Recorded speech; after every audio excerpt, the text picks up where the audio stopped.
dia, família! Feliz segunda-feira para você. Seja bem-vindo ao nosso devocional. Estamos de volta mais uma manhã, mais uma semana começando e bom demais ter a sua companhia comigo aí do outro lado. Hoje nós vamos ver uma história muito famosa na Bíblia, mas é uma história que é uma história de livramento, uma história de luta, uma história de um compromisso que é testado na fornalha, literalmente na fornalha.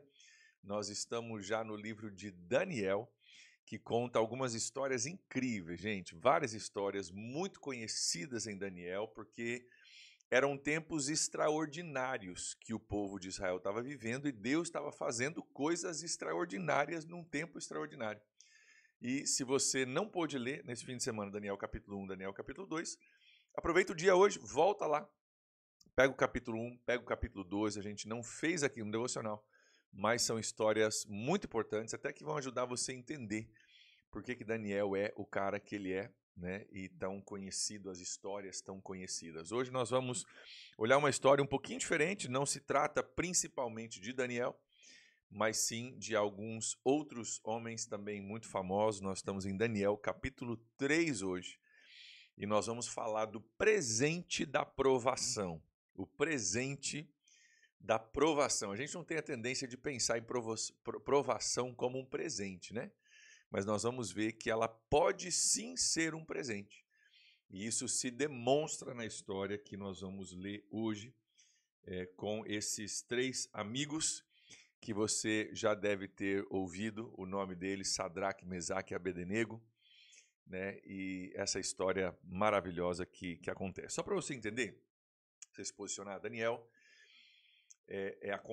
Daniel ele é levado para a Babilônia durante o primeiro ataque da Babilônia em Jerusalém. Então ele é um dos caras que provavelmente era da elite de Israel na época, provavelmente era jovem, provavelmente era bonito, provavelmente era muito bem educado, e ele é levado por Nabucodonosor, pelo Império Babilônico, para servir no palácio, e era uma forma de fazer duas coisas que os reis faziam na época. Né? Uma era, de certa forma, massagear o ego do cara, porque os mais bem educados, mais famosos, mais bonitos, mais saudáveis se tornavam servos da casa do rei que conquistou. Né?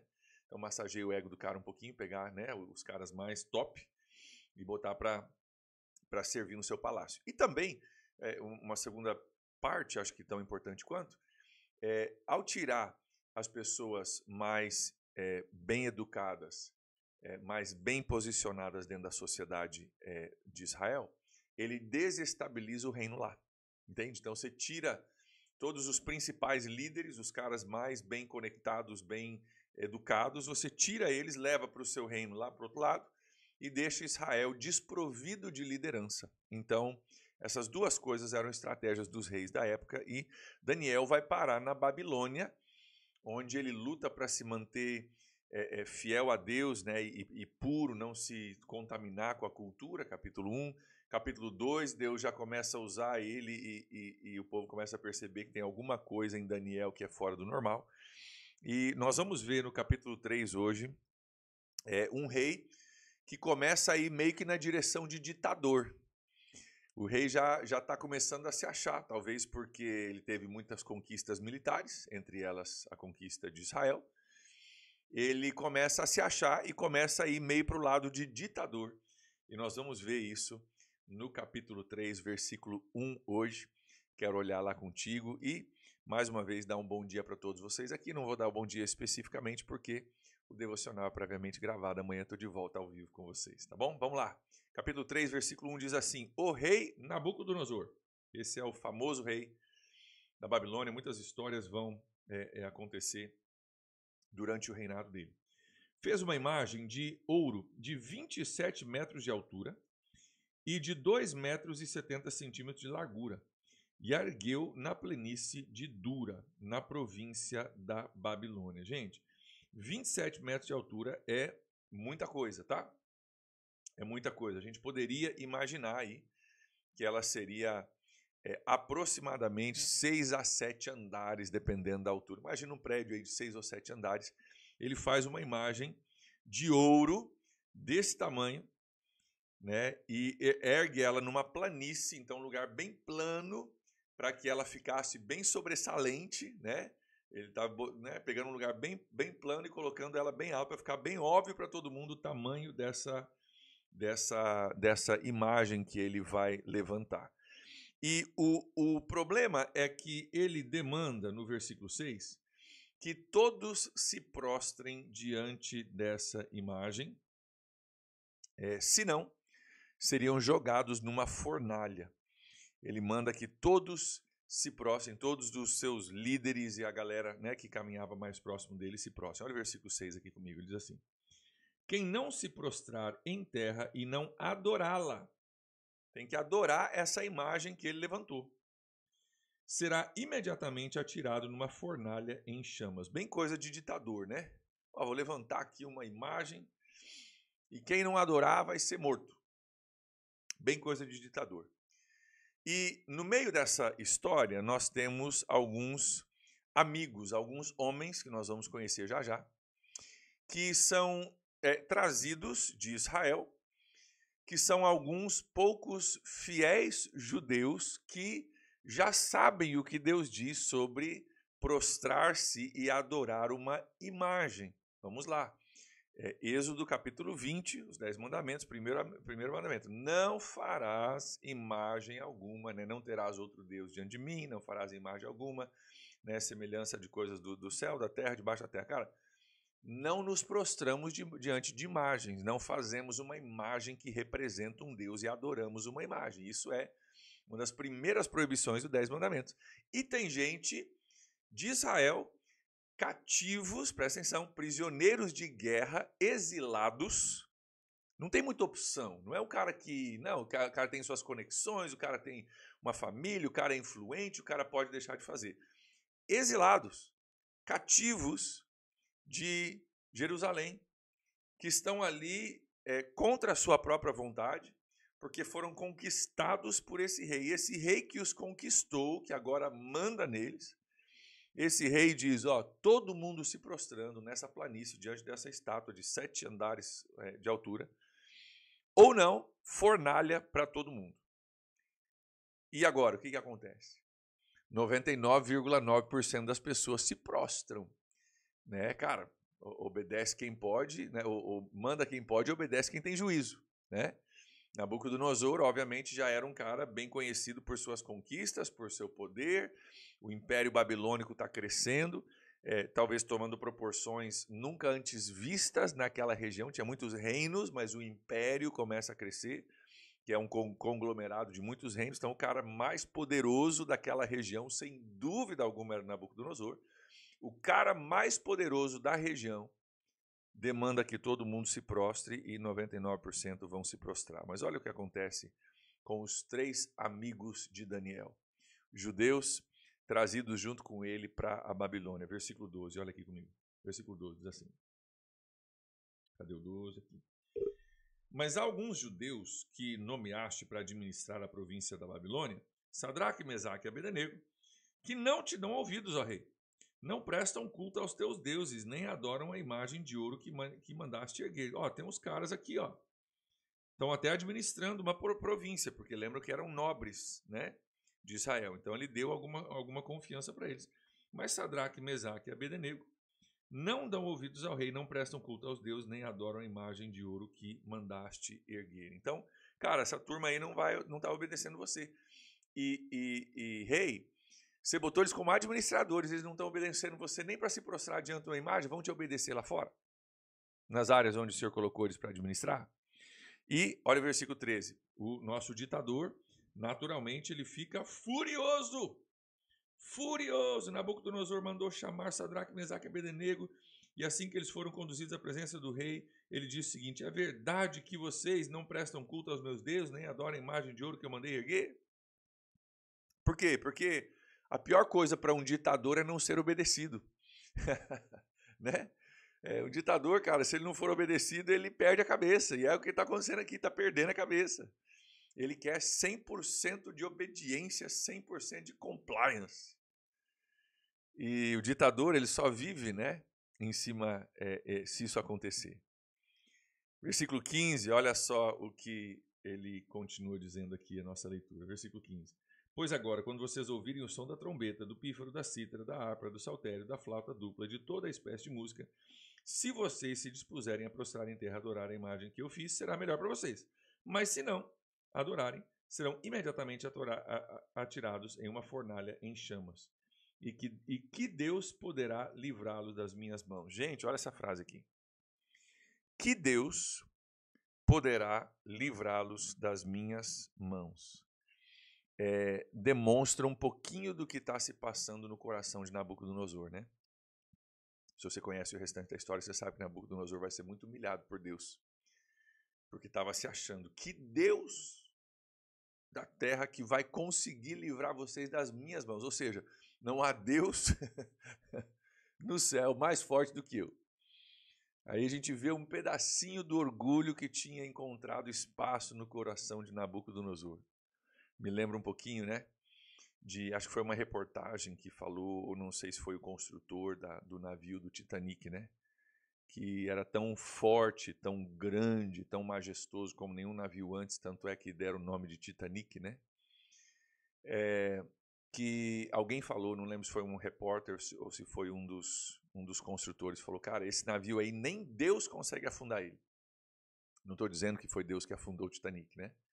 Estou falando que às vezes a gente olha para as coisas que a gente fez como seres humanos e a gente se acha maior ou melhor do que Deus. É isso que acontece aqui, cara. Que Deus que poderá livrá-lo das minhas mãos. Então, cara, vocês vão para a fornalha, melhor vocês se prostrarem e adorar, porque senão vocês vão para a fornalha. Vamos olhar versículo 17 aqui, pula comigo para o 17. Se formos atirados na fornalha em chamas, o Deus a quem prestamos culto pode livrá-los, e ele nos livrará das tuas mãos, ó rei. Mas se ele não nos livrar, saiba, ó rei, que não prestaremos culto aos teus deuses, nem adoraremos a imagem de ouro que mandaste erguer. Olha o que ele diz. Eles dizem, olha, nós temos um Deus que pode nos livrar. Ele pode nos livrar. Note que eles usam a palavra pode. Ele pode, tem poder, capacidade para nos livrar. Mas nós não sabemos se ele vai nos livrar.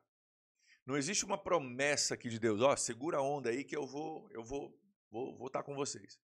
Estão dizendo, cara, nós temos um Deus que pode nos livrar das tuas mãos. Mas se ele não nos livrar, mesmo que ele não faça o que a gente gostaria que ele fizesse, de qualquer forma, nós não vamos adorar a outro Deus.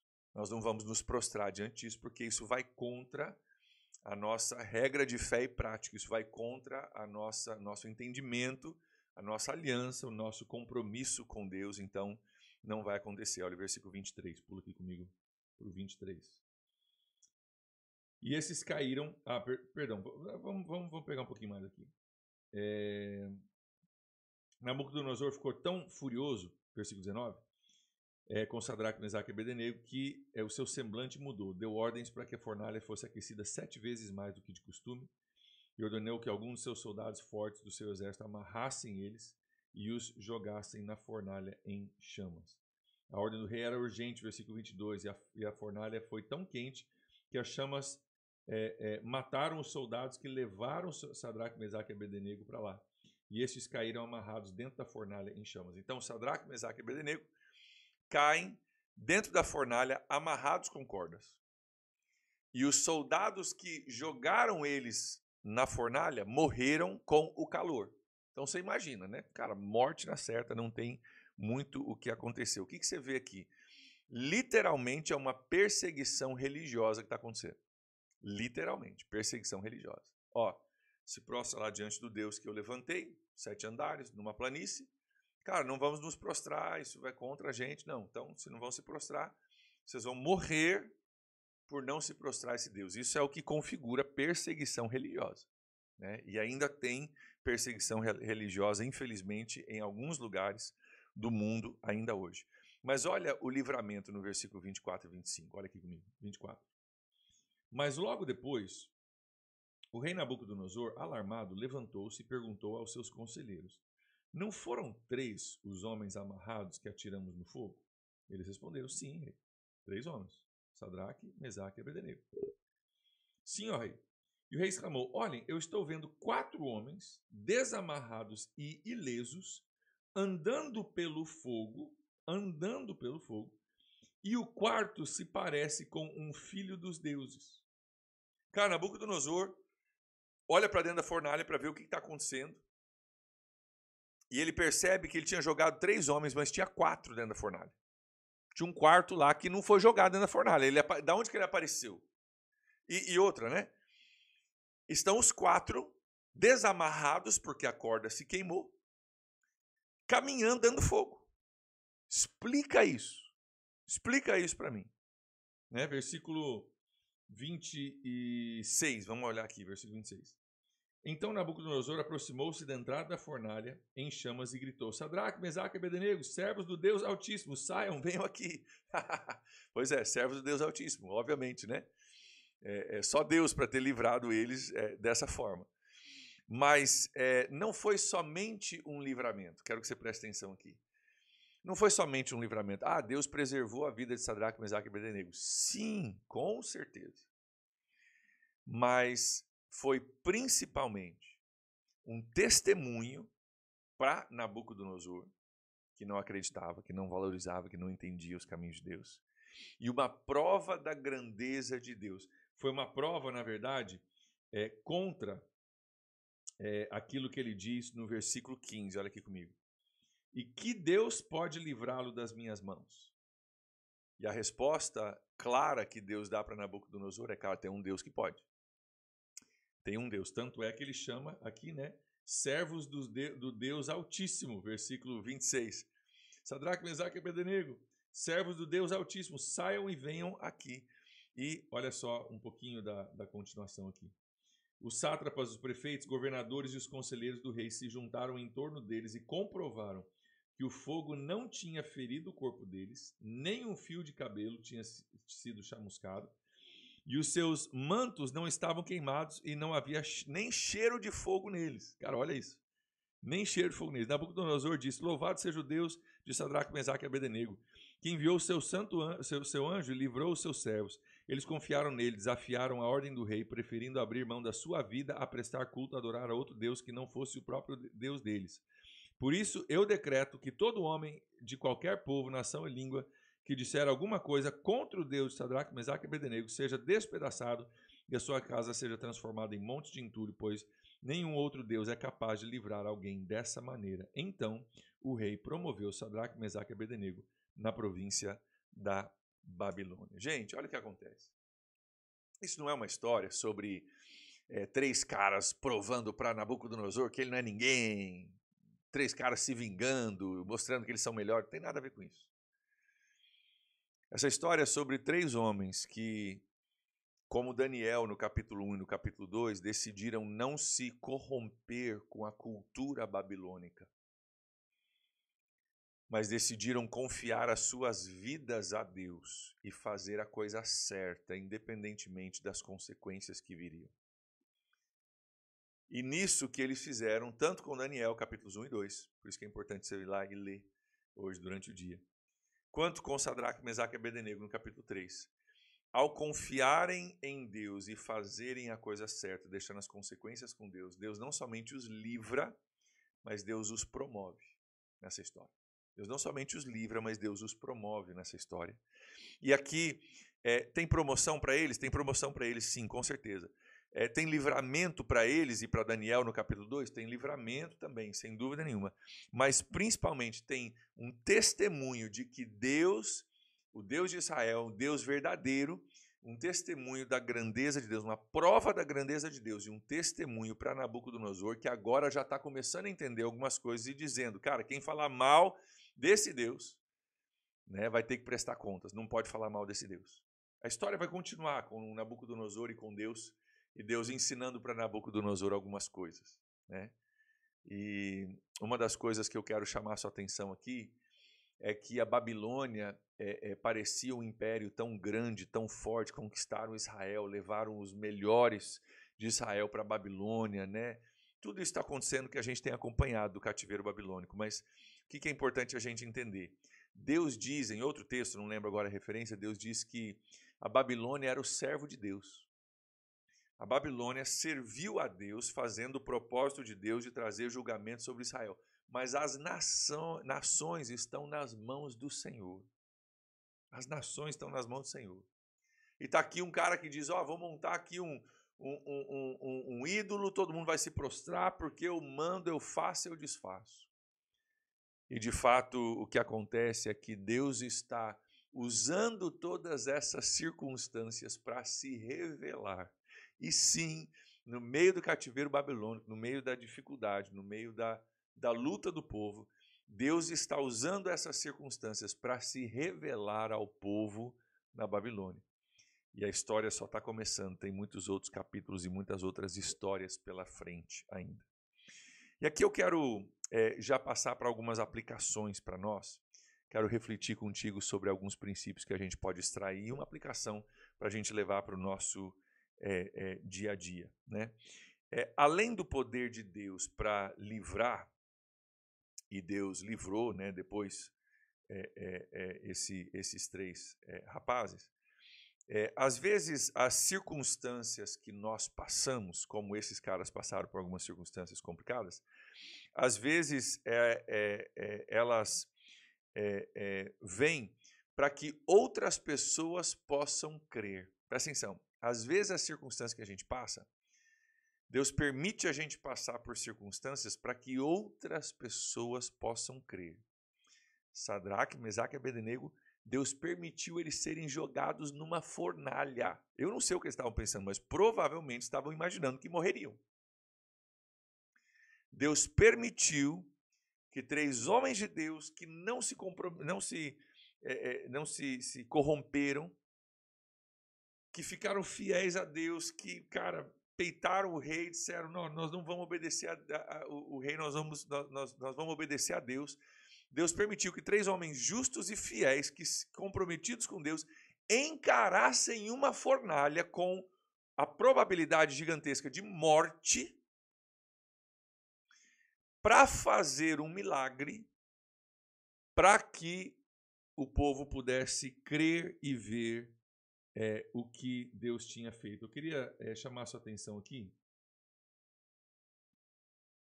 Aqui, versículo 27. Olha aqui comigo que interessante. Os sátrapas, tipo governadores, né, administradores, prefeitos, governadores e conselheiros do rei se juntaram em torno deles. Deles quem? Sadraque, Mesaque e Abednego. E comprovaram que o fogo não tinha ferido o corpo deles. Nem um fio de cabelo tinha sido chamuscado e nem tinha cheiro de queimado neles. E aí Nabucodonosor diz, louvado seja o Deus, Sadraque, Mesaque e Abednego. Gente, presta atenção. Eles foram jogados numa fornalha com risco de vida para que os sátrapas, os prefeitos, os governadores e o rei da nação se juntassem em torno deles e chegassem a uma conclusão juntos. Cara, tem alguma coisa sobrenatural sobre o Deus desses caras aqui. Pega o princípio. Às vezes, Deus vai nos permitir passar por circunstâncias onde nós vamos passar por algumas circunstâncias para que outras pessoas possam crer. O que eles tinham feito para merecer fornalha? Nada, tinham obedecido a Deus. Deus permitiu? Permitiu. Para quê? Você viu a influência? Governadores, sátrapas, prefeitos, rei, toda a liderança dessa nação pagã, dessa nação, né, distante da Babilônia, toda a liderança estava reunida ali para ver o que tinha acontecido, eles viram com os próprios olhos. Queridos, talvez vai ter situações que você vai passar na sua vida que Deus vai permitir você passar para que os outros possam ver como você passou, que não foi fácil, mas que você saiu ileso, sem ser chamuscado, e é para as pessoas poderem ver que existe um Deus que é diferente do que eles estão pensando, para que seja um testemunho para pessoas que estão ao seu redor, que vão se reunir ao seu redor para olhar para a sua vida, para a sua história e dizer, cara, como pode um negócio disso? Então pergunta para você, como é que você tem passado pelas fornalhas da vida aí? Você tem conseguido olhar para as fornalhas da vida e entender que algumas delas, estou dizendo que todas que tem, né, situações que a gente passa porque a gente está cabeçada. Mas tem situações que a gente passa e diz, pô, Deus, sou um homem justo, passando por isso. O que está acontecendo? Talvez não tenha nada a ver com você. Talvez você seja só um instrumento para Deus mostrar através da sua vida que Ele é Deus e vai levar outras pessoas a crerem também. Então, o que a gente extrai de princípio aqui? O que a gente pode aprender com Sadraque, Mesaque e Abednego? Cara, faça o certo e confie. Faça o certo. É o que eles fizeram. E confie em Deus, mesmo com circunstâncias contrárias. Faça o certo e confie, mesmo com circunstâncias contrárias. Inclusive, essa é a maior lição de Daniel até agora para nós. Capítulo 1 é Daniel fazendo certo e confiando, mesmo com circunstâncias contrárias. Capítulo 2 é Daniel fazendo certo e confiando, mesmo com circunstâncias contrárias. Capítulo 3, Sadraque, Mesaque e Abednego confiando, mesmo com circunstâncias contrárias. Essa é a lição de Daniel. Um povo que estava num país estrangeiro, não se corrompendo, mas confiando a Deus com a própria vida deles. Então, uma convicção, pega essa frase, uma convicção não é uma convicção até que ela seja testada. Uma convicção, mas eu tenho convicção de que Deus vai fazer, eu tenho convicção de que Deus é fiel, eu tenho convicção de que Deus me ama, eu tenho convicção de que...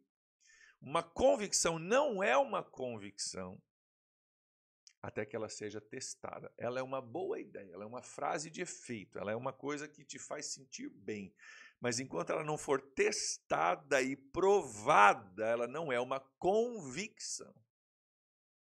Só quem passou pela fornalha, só quem passou pela prova, só quem teve que fazer a coisa certa e confiar é que pode dizer, eu tenho uma convicção, porque eu já fiz, eu já fiquei com medo, eu já segurei a onda, eu já confiei, eu vi que de fato é verdade isso. Isso se tornou para mim uma convicção. Então, eu falei para vocês no começo que o nosso tema hoje era o presente da provação.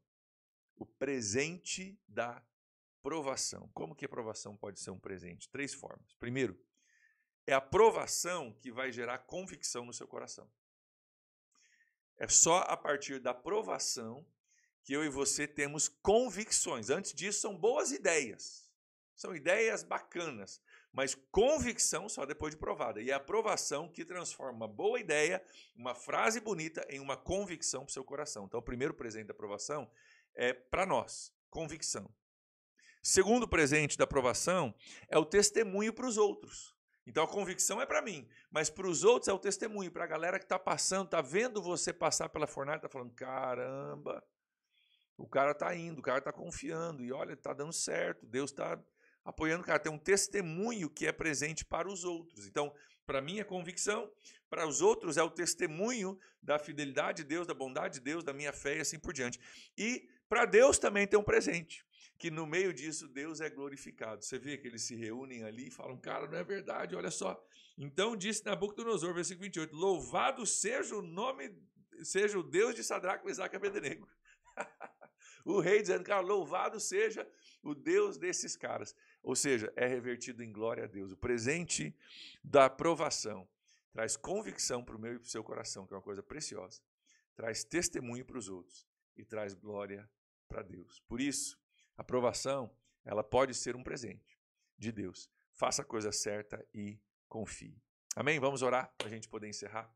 Obrigado, Deus, por essa palavra hoje. Obrigado por esses exemplos maravilhosos e que nos motivam, Deus, tão motivantes como Sadraque, Mesaque e Abednego. Obrigado, Deus, porque a partir do exemplo deles e do exemplo de Daniel, nós podemos comprovar que é possível sim nós sermos seguidores de Jesus no meio de uma cultura corrompida e não ter que nos corromper. Ó Deus, obrigado por isso. Peço tua bênção sobre a vida de cada um dos teus filhos hoje. Cada um que está me assistindo, abençoa, Deus, o seu dia, a sua família, a sua casa. Sê conosco e continua nos ensinando. Nós oramos assim, em nome de Jesus. Amém. Antes de eu terminar, gente, esqueci de desejar para vocês no começo, né? Feliz julho. Estamos em julho, gente. O friozinho chegou, né? Finalmente. E estamos em julho já. Que Deus te abençoe. E aí amanhã estamos de volta ao vivo. Um abraço, até lá. Tchau, tchau.